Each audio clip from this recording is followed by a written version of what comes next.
राधे राधे भक्तों हमारे चैनल सनातन वाणी में आप सभी का हार्दिक स्वागत है। भक्तों, श्री श्री चैतन्य चरितावली से आज हम आपके लिए लेकर आए हैं महाप्रभु के दक्षिण के तीर्थों का भ्रमण की कथा।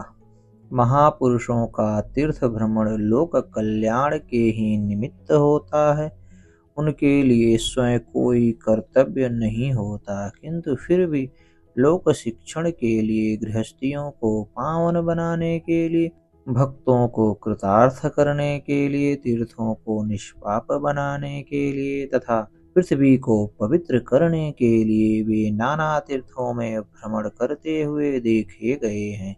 इसी से अब तक ये तीर्थ अपनी पावनता की रक्षा करते हुए संसारी लोगों के पाप ताप को समन करने में समर्थ बने हुए हैं। महाप्रभु प्रातः काल गोदावरी में स्नान करके विद्यानगर से आगे के लिए चल दिए। वे गौतमी, गंगा, मल्लिकार्जुन, अहोबल, नृसिंह, सिद्धवट, स्कंद क्षेत्र, त्रिपठ, वृद्ध काशी, बौद्ध स्थान, त्रिपति, त्रिमल, पानानसिंह, शिव कांची, विष्णु कांची, त्रिकालहस्ती, वृद्धकोल, सियाली भैरवी, कावेरी तीर, कुंभकर्ण, कपाल आदि पुण्य क्षेत्रों में दर्शन स्नान आदि करते हुए और अपने दर्शनों से नर नारियों को कृतार्थ करते हुए श्री रंगम क्षेत्र पर्यंत पहुँचे। रास्ते में महाप्रभु सर्वत्र श्री हरि नाम का प्रचार करते जाते थे। लाखों मनुष्य प्रभु के दर्शन मात्र से ही भगवत भक्त बन गए।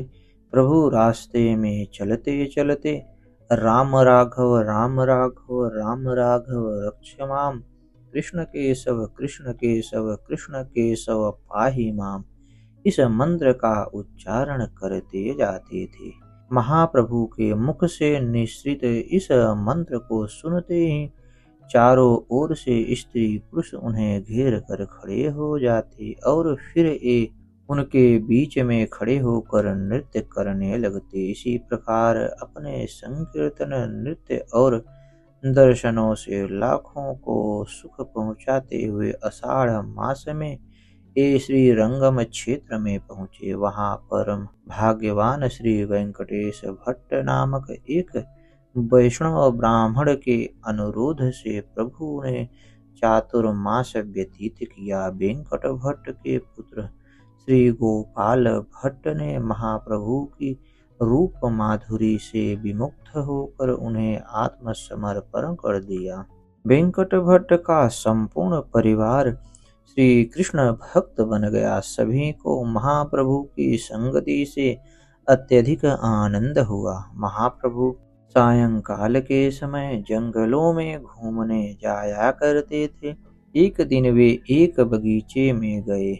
वहां जाकर उन्होंने देखा एक ब्राह्मण आसन लगाए बड़े ही प्रेम के साथ गदगद कंठ से गीता का पाठ कर रहा है। यद्यपि वह श्लोकों का उच्चारण अशुद्ध कर रहा था, किंतु पाठ करते हुए वह ध्यान में ऐसा तन्मय था कि उसे बाह्य संसार का पता ही नहीं रहा। वह भाव में मग्न होकर श्लोक को बोलता था।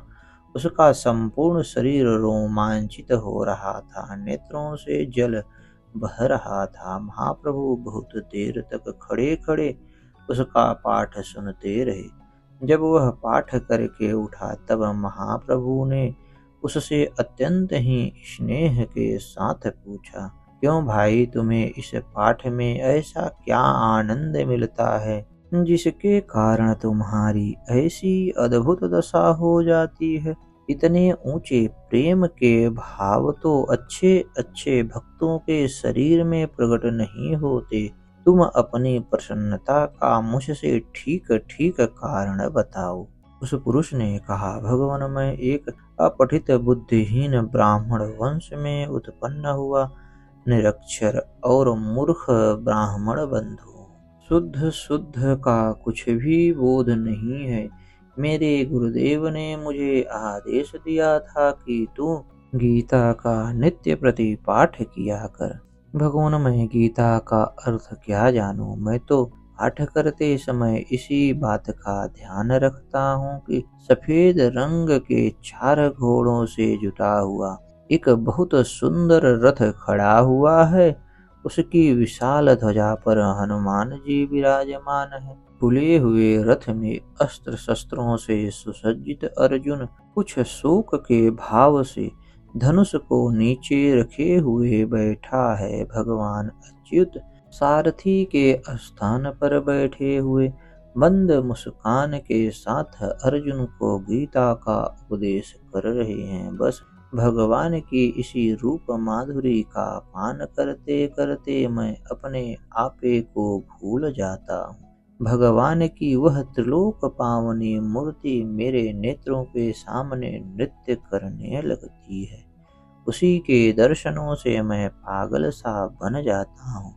लोग मेरे पाठ को सुनकर पहले बहुत हंसते थे, बहुत से तो मुझे बुरा भला भी कहते थे। अब कहते हैं या नहीं इस बात का तो मुझे पता नहीं, किंतु मैंने किसी की हंसी की कुछ परवाह नहीं की। मैं इसी भाव से पाठ करता ही रहा।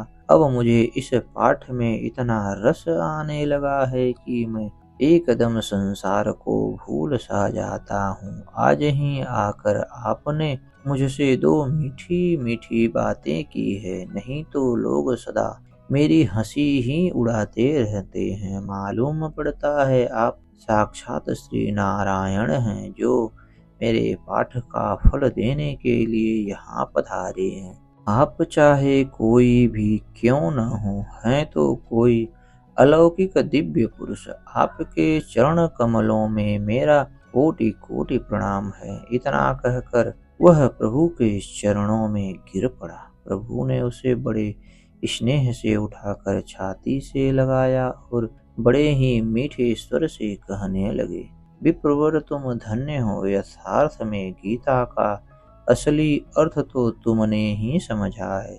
भगवान शुद्ध अथवा अशुद्ध पाठ से प्रसन्न या असंतुष्ट नहीं होते, वे तो भाव के भूखे हैं। भावग्राही भगवान से किसी के घट की बात छिपी नहीं है।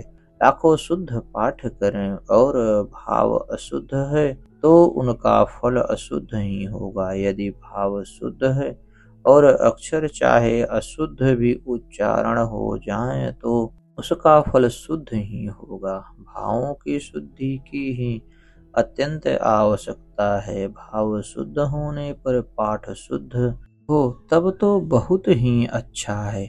सोने में सुगंध है और यदि पाठ शुद्ध न हो तो भी कोई हानि नहीं। जैसा भी कहा है, मूर्खो वदति विष्णाय धीरो वदति विष्णवे तयो फलम तु तुल्यम ही भावग्राही जनार्दन।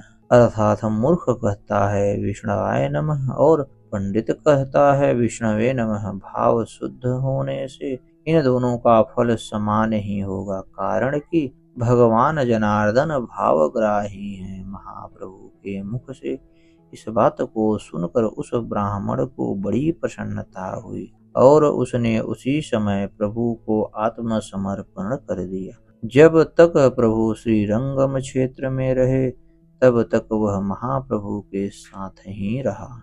अस्तु भक्तों, हमारी यह कथा आपको कैसी लगी कृपया कमेंट कर हमें अपना सुझाव दें और हमारे चैनल को ज़्यादा से ज़्यादा सब्सक्राइब करें। धन्यवाद भक्तों।